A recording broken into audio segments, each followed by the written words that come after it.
Brian, looking quickly at Nate Hobbs, just what kind of stood out to you about him, and just what do you think he kind of brings defensively to what you guys are doing? Yeah, we've kind of had our eye on Nate for a couple of years now. Richmond Williams, our pro staff, does a great job and has been pushing.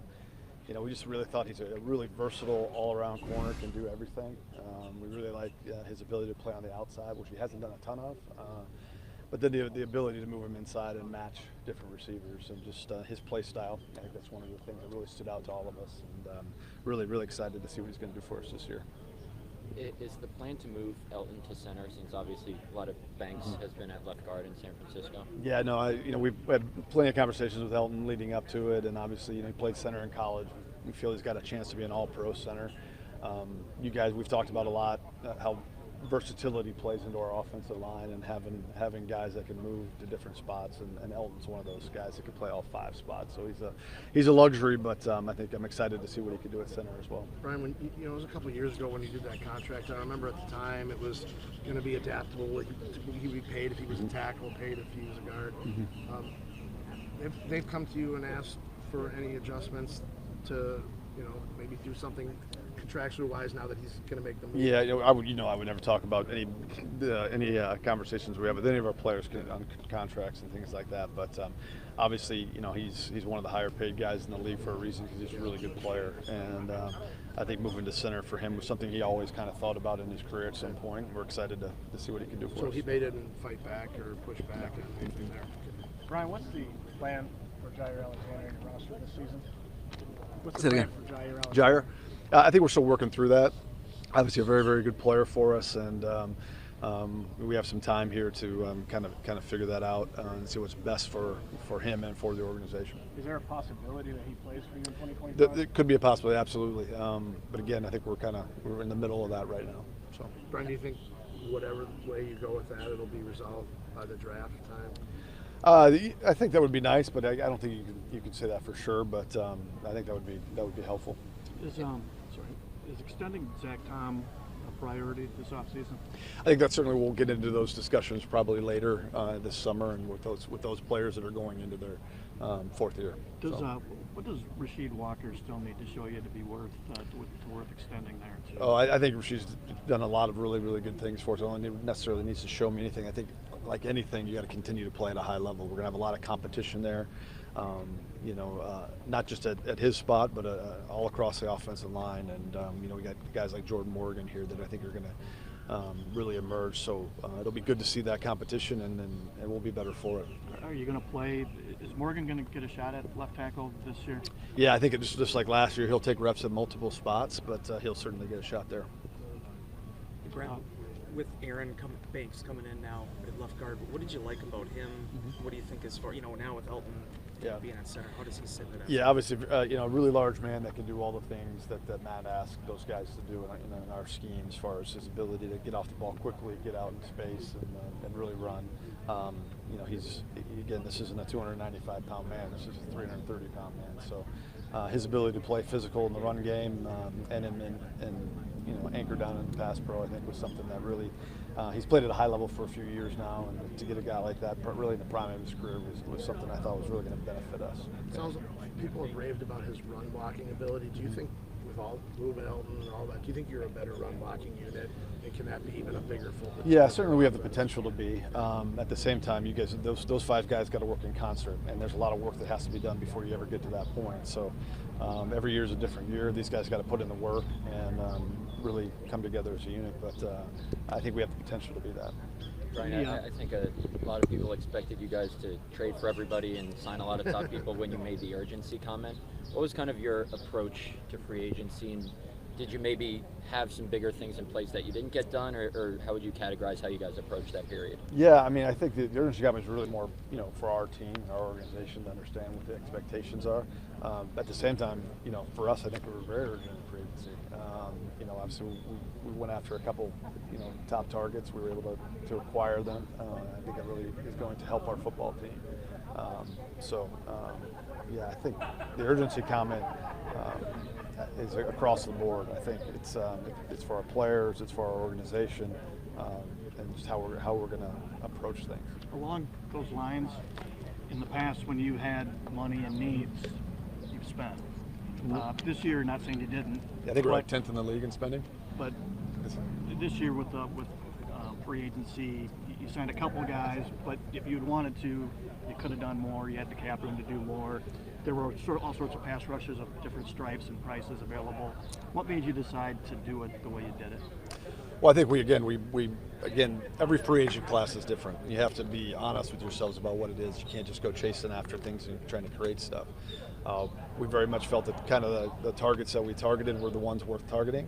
And I think we were 10th in the league in free agency spending this offseason, something like that. And so I thought we were very aggressive, and we were able to acquire guys pretty early in the process. But every year is unique with the free agency class, and I think it's just a matter of how you evaluate that.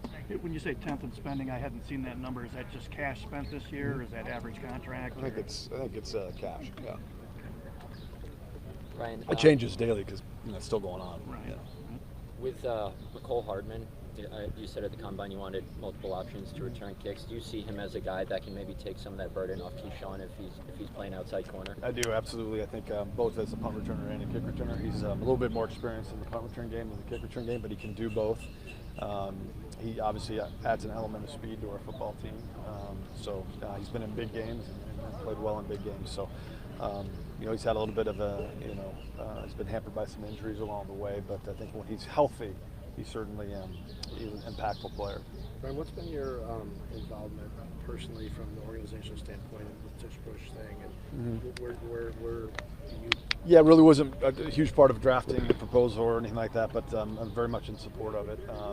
I think certainly the medical professionals at the league have high concerns about putting players in positions that could lead to catastrophic injuries. And I think this is something that needs to be discussed, and we need to be proactive rather than reactive on that. Is the Tucker Kraft play, would that fall into the same category though, or is that somehow? Yeah, it's really any play where a player is getting pushed from behind initially like that. So yes. That play was successful. Mm-hmm. Yeah, I think we owe it to our players. It's not about success; it's about health and safety here. Gotcha. Brian, I know you don't like to talk about players not in the roster. TK Metcalf was available for trade this year. Ultimately went to the Steelers. It seemed like you guys doubled down on the run game, bringing Tanks in. With the pendulum kind of swinging toward the run game, running backs last season, do you think that's a viable identity for a championship-winning offense to really operate through the run game? Yeah, well, I think it is, but I also think we need to be the kind of football team that can do what we need to do whenever we need to do it. Whether that's running the ball, throwing the ball. So I don't think it wasn't something that we just say, hey, we sought out just to be a run-first team. I think certainly the acquisitions that we made in Aaron was about both. What do you think you have with Hopper? Oh, I think obviously he didn't get as many opportunities as he probably would have liked, but I think certainly that will come. Certainly he did a really good job for us in the opportunities that he had on special teams. And I thought in practice, throughout the year, he continued to develop, and every time he got an opportunity, whether it was in preseason or towards the end of the year, I thought he produced and showed what we're looking for. So along those lines, you've talked about possibly at least extending Walker, Quay Walker. Is there room on the roster for all of that when you're generally playing two of those guys more than three, and you've already got Cooper also, you got Hopper coming up? Mm-hmm. Yeah, I think absolutely. I mean, first of all, I think we played three linebackers more this past year than I expected us to. And I also think, Jeff's second year, some of the creative thoughts he may have is playing multiple linebackers. So yes, I think if there was anything coming out of this past year was that we maybe need more bodies than we had last year to begin with. At the end of the year, we got a little thin there. So I think there's room for all those guys. Is Hopper's best spot in the middle? Yeah, I look at those guys as interchangeable. I think both those inside guys as interchangeable. Certainly when we go, our old school base where we have three guys on the field, that Sam linebacker is a little bit different. But I think the majority of the time we have two guys out there, I think those two spots are interchangeable. Brian, do you guys still have a local pro day before the draft? Is there...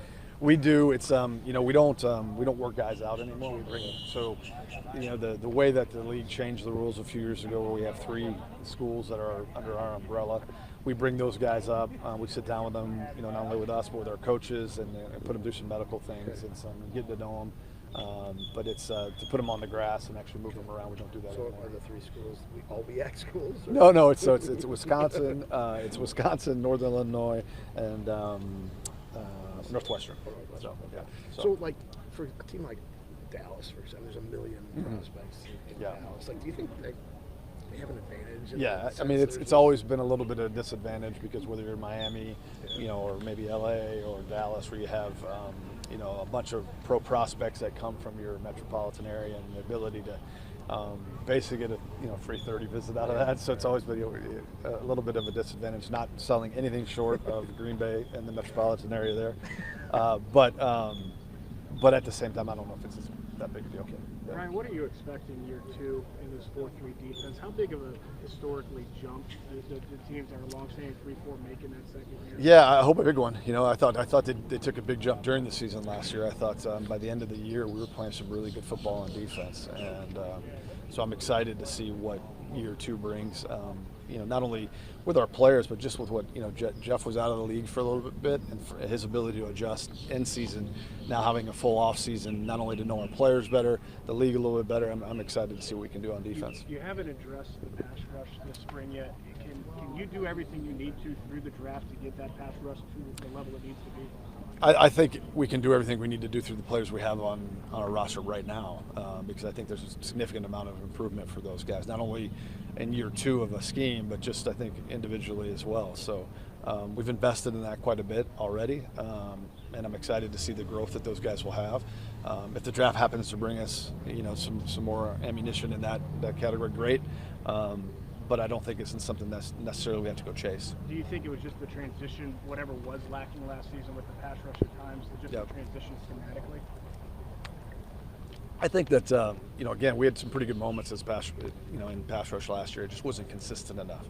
I think when you've shown it and the ability to be, to pass rush at a high level, you can do it, right? So it's just a matter at that point of being able to do it week in and week out. Brandon, I know you mentioned at Indy how important it was to get Brandon back, but I mean, what kind of peace of mind does that provide now as far as kicker having him for the long term? Again, I think for the short period of time we had him, he just really, I think he kind of, the veteran presence there, I think, was something that you could tell from day one, his ability to kind of not blink at whatever conditions. Sometimes our conditions on our practice field probably are tougher than anything anybody's going to see during a game, and his ability to handle those on a day in and day out basis really gave us a lot of comfort.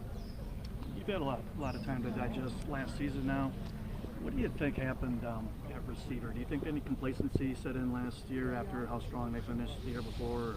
I don't think so. I think it's just a little bit. It was our offense in general was a little bit, inconsistent at times in the passing game. But we worked through some injuries as well, which always affects that. But again, these guys are they're very experienced players now, but they're entering kind of that third year where you usually see these guys get into a comfort zone where their ability, really comes out. So I think hopefully we can stay healthy in there and see what those guys give us this year. You got Watson coming off the ACL. We all know it's a long recovery. Seems like every time a guy comes back, it's the second year after is the year where he's himself. So that's a speed guy right there. Is that still a big need for you? Do you feel like you need to add a really dynamic element to that position? I think, again, we brought in Nicole, and I think obviously he's got a lot of speed. I think certainly Jaden fits that bill as well.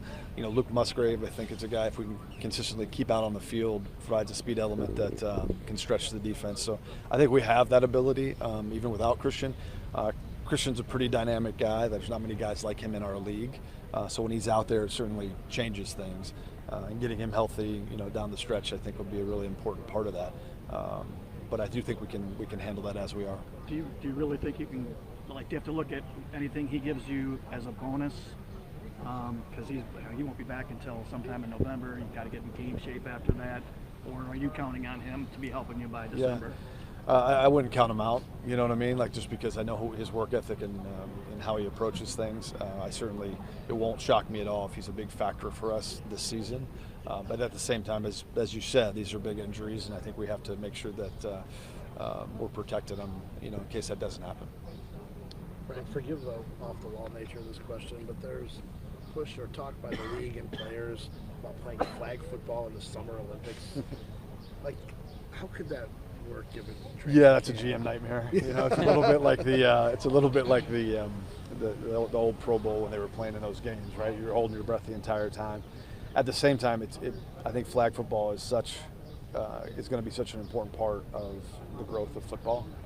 We've talked a lot about here the growth in the women's game. You know, I would love to start to see high schools in Wisconsin and across the U.S. have these teams as varsity sports.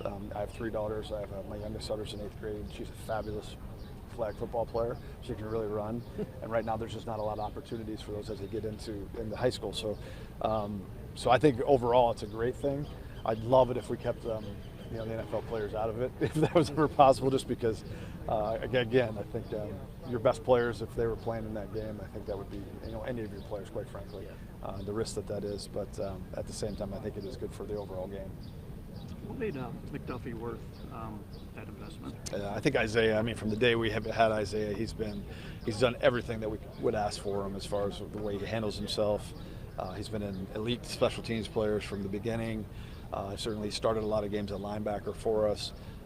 So I just thought, as we were talking to him, that made a lot of sense to bring him back. He's just a glue guy, does everything the right way. And again, when you have a player of his caliber who's been an elite teams player and really performed very well every time you put him on the field on defense, it just made sense. Speaking of bringing players back, was re-signing Brandon one of the easier decisions you've had to make given his season last season? Yeah, I think what we went through at kicker last year, and then having him come in and handle it the way he did, again, just made us, I think where our team is right now, that made a lot of sense to us.